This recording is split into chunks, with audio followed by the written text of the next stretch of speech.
الحمد لله نحمده ونستعينه ونستغفره ونؤمن به ونتوكل عليه ونعوذ بالله من شرور أنفسنا ومن سيئات أعمالنا من يهده الله فلا مضل له ومن يضلله فلا هادي له ونشهد أن لا إله إلا الله وحده لا شريك له ونشهد أن سيدنا وسندنا وحبيبنا ومولانا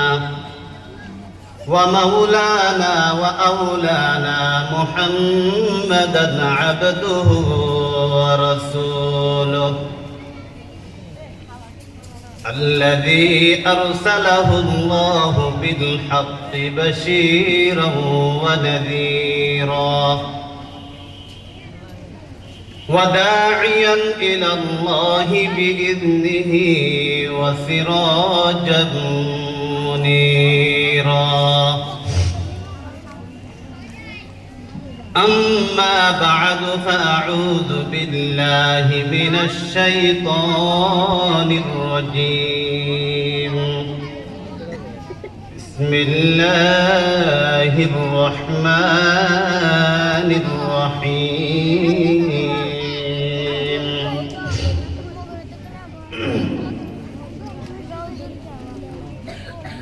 يا أيها الذين آمنوا اتقوا الله وكونوا مع الصادقين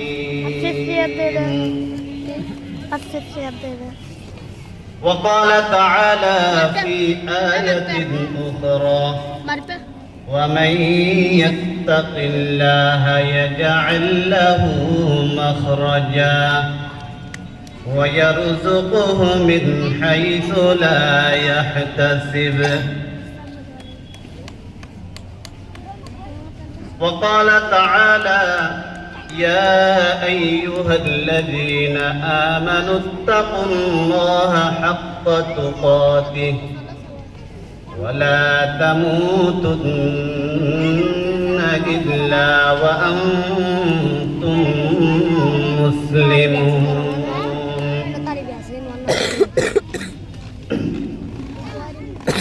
وقال رسول الله صلى الله عليه وسلم لا يلج النار رجل بكى من خشية الله تعالى وقال النبي صلى الله عليه وسلم في حديث آخر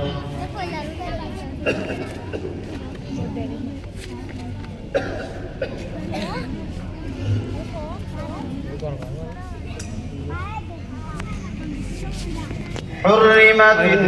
النار على ثلاثة أعين عين بكى من خشية الله تعالى إلى آخر الحديث صدق الله العظيم وصدق رسوله النبي الكريم ونحن على ذلك لمن الشاهدين والشاكرين والحمد لله رب العالمين.